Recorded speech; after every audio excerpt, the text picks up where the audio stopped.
تصور کریں ایک ایسا انسان جو دنیا کے ان کونے میں پہنچا جہاں قدم رکھنے کا خیال بھی کسی نے نہیں کیا۔ وہ شخص نہ صرف جغرافیہ کی سرحدوں کو عبور کرتا ہے بلکہ انسانیت کے سب سے بڑے رازوں کو کھوجنے کی کوشش کرتا ہے۔ ایک ایسا رہنما جو نہ صرف طاقت اور حکمت کا امتزاج تھا بلکہ ان کے سفر میں ایک ایسے پراسرار مقام چھپے ہیں جنہیں آج تک سمجھنا ایک معمہ بنا ہوا ہے۔ حضرت ذوالقرنین کی 3 عظیم اور پراسرار مہمات جو قرآن اور تاریخ میں سنسنی خیزی سے بیان کی گئی ہیں، ان کا مقصد صرف فتوحات یا جغرافیائی حدود کا پھیلاؤ نہیں تھا۔ وہ 3 سفر تھے جنہوں نے نہ صرف دنیا کے پوشیدہ حصوں کو کھولا بلکہ انسانیت کے گہرے اسرار اور تقدیر کو بھی نیا رخ دیا۔ ان کی کہانی ایک ایسا پیغام دیتی ہے جو آج بھی ہمارے لیے ایک معیاری رہنمائی ہے۔ حضرت ذوالقرنین ایک عظیم حکمران اور رہنما تھے جن کی شخصیت تاریخ کے صفحات میں ایک سنہری مثال کے طور پر جانی جاتی ہیں۔ ان کی زندگی اور کردار میں ایسی خصوصیات تھیں جو ہر دور کے انسان کے لیے ایک روشن رہنمائی فراہم کرتی ہیں۔ ذوالقرنین کا نام ان افراد میں آتا ہے جنہوں نے طاقت، حکمت اور عدل کے ذریعے نہ صرف اپنی قوم بلکہ پوری انسانیت کے لیے ایک ایسا انقلاب برپا کیا جس کی گونج آج تک سنائی دیتی ہے۔ حضرت ذوالقرنین کی شخصیت کا سب سے نمایاں پہلو ان کی حکمت تھی۔ وہ نہ صرف فاتح تھے بلکہ ایک عادل فہمی و بصیرت رکھنے والے رہنما بھی تھے۔ ان کے فیصلے صرف طاقت اور قوت پر مبنی نہیں تھے بلکہ ان میں گہری بصیرت اور انسانیت کے لیے بہترین طریقے کا انتخاب کیا جاتا تھا۔ دنیا کے مختلف حصوں میں سفر کرتے ہوئے ان کا ہر عمل انسانیت کی فلاح کے لیے ہوتا تھا اور ان کا ہر فیصلہ اصولوں اور اخلاقیات کی بنیاد پر ہوتا تھا۔ ذوالقرنین کی طاقت اور حکمرانی بے مثال تھی۔ ان کے زیر اقتدار سلطنت نے اس وقت کی مختلف قوموں اور علاقوں کو اپنے زیر اثر کیا۔ ان کے اندر فطری قیادت کی خصوصیات موجود تھیں اور ان کی فوج کی تنظیم اور حکمت عملی بھی ان کی عظمت کی گواہی دیتی تھی۔ ذوالقرنین کی کامیاب فتوحات اور مہمات ان کی بے پناہ قوت کا مظہر تھیں جنہیں صرف جنگی مہارت سے نہیں بلکہ حکمت اور دور اندیشی سے جیتا گیا۔ ذوالقرنین کی شخصیت کا ایک اور اہم پہلو ان کا عدل و انصاف تھا۔ ان کی حکومت میں ہر فرد کو انصاف ملتا تھا اور کوئی بھی ظالم یا زیادتی برداشت نہیں کی جاتی تھی، چاہے وہ کمزور قومیں ہوں یا طاقتور سلطنتیں۔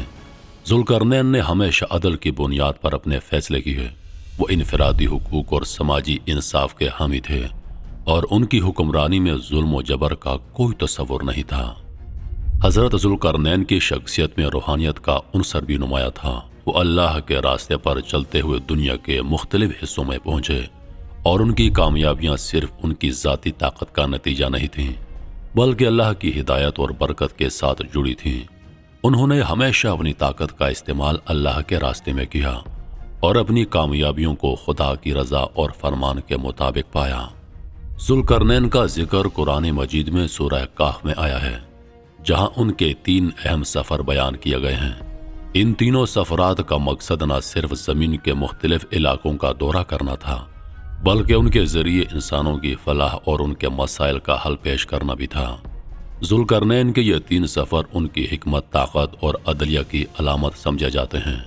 پہلا سفر مشرق کی طرف۔ ذوالقرنین کا پہلا سفر مشرق کی طرف تھا۔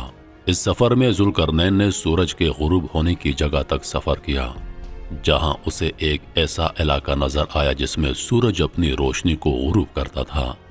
یہاں ایک قوم آباد تھی جو سورج کی روشنی سے بے خبر تھی اور ہمیشہ اندھیرے میں زندگی گزار رہی تھی۔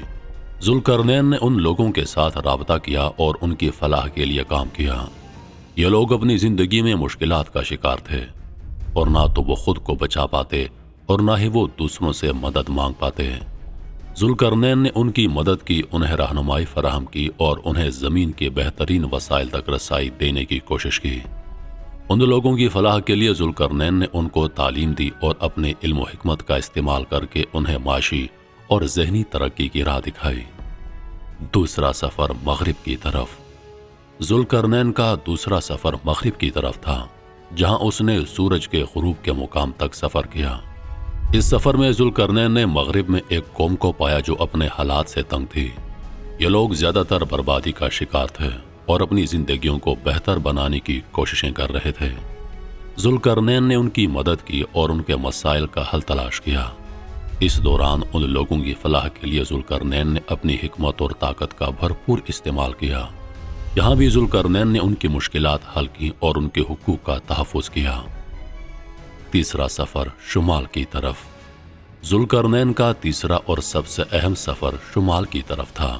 شمال کی طرف ذوالقرنین ایک ایسی قوم تک پہنچا جو زبان کے حوالے سے مشکلات کا شکار تھی، یعنی وہ بہت زیادہ غیر سمجھدار تھے اور ان کی زبان پر قابو پانا ذوالقرنین کے لیے مشکل تھا۔ ان کی حالت بہت خراب تھی اور وہ یاجوج ماجوج کی دہشت سے جکڑے ہوئے تھے۔ ان کے ساتھ رہنا بہت خطرناک تھا کیونکہ یاجوج ماجوج ان پر مسلسل حملے کر رہے تھے اور ان کی زندگی کو اجیرن بنا رہے تھے۔ یہاں ان لوگوں نے ذوالقرنین سے مدد کی درخواست کی اور کہا، یاجوج ماجوج زمین پر فساد برپا کر رہے ہیں۔ ذوالقرنین نے ان کی درخواست قبول کی اور ایک بڑی دیوار بنائی جس نے یاجوج ماجوج کو روکنے میں کامیابی حاصل کی۔ اس دیوار کو بنانے کے لیے ذوالقرنین نے آئرن اور پگھلے ہوئے تانبے کا استعمال کیا جس سے وہ ایک مضبوط اور ناقابل تسخیر دیوار بنا سکے۔ یہ دیوار یاجوج ماجوج کی بے پناہ طاقت کے باوجود انہیں عبور کرنے سے روکنے میں کامیاب رہی۔ وہ شمال کی طرف سفر کرتے ہوئے ایک ایسی جگہ پہنچے جہاں دو پہاڑوں کے درمیان ایک وادی واقع تھی۔ یہاں کے لوگ ان سے مدد کے طلبگار تھے۔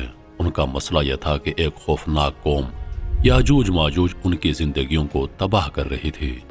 یہ قوم نہ صرف اپنی شدت اور تعداد میں بے شمار تھی بلکہ ان کا غضب و فتنہ ناقابل تصور تھا۔ یاجوج ماجوج کی دہشت گردی سے بچنے کے لیے ان لوگوں نے ذوالقرنین سے درخواست کی کہ وہ ان کے درمیان ایک دیوار تعمیر کریں تاکہ وہ ان کی تباہی سے محفوظ رہ سکیں۔ ذوالقرنین نے اس درخواست کو قبول کیا اور پھر ایک حیرت انگیز تعمیر کا آغاز کیا۔ اس دیوار کو بنانے میں انہوں نے آئرن، تانبا اور پگھلے ہوئے دھاتوں کا استعمال کیا جو آج تک ایک معمہ بن کر باقی ہے۔ دیوار اتنی مضبوط تھی کہ یاجوج ماجوج کے لشکروں کی طاقت کے باوجود وہ اس میں دراڑ بھی نہ ڈال سکے۔ یقیناً اس دیوار کا معاملہ آج بھی لوگوں کے ذہنوں میں سوالات اور تجسس کا باعث ہے۔ وہ دیوار کہاں ہے؟ اس کا راز کیا ہے؟ کیا وہ حقیقت میں کبھی قائم تھی؟ اور سب سے اہم سوال، کیا یہ دیوار واقعی یاجوج ماجوج کو روکنے میں کامیاب ہو پائی؟ اس دیوار کا راز بھی اس وقت تک کھل کر سامنے نہیں آیا جب تک حضرت ذوالقرنین کا یہ تاریخی سفر مکمل نہیں ہوا۔ لیکن قرآن میں اس کے بارے میں جو کچھ آیا ہے وہ اس بات کا اشارہ ہے کہ یہ ایک عذاب سے بچاؤ کا ذریعہ تھا اور قیامت کے قریب یہ قوم پھر سے آزاد ہو کر دنیا میں فساد مچانے آ جائے گی۔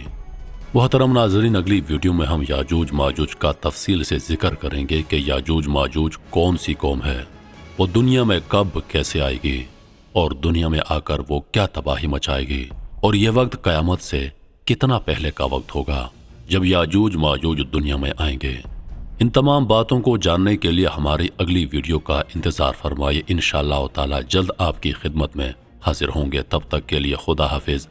اللہ پاک آپ سب کا حافظ و نگہبان۔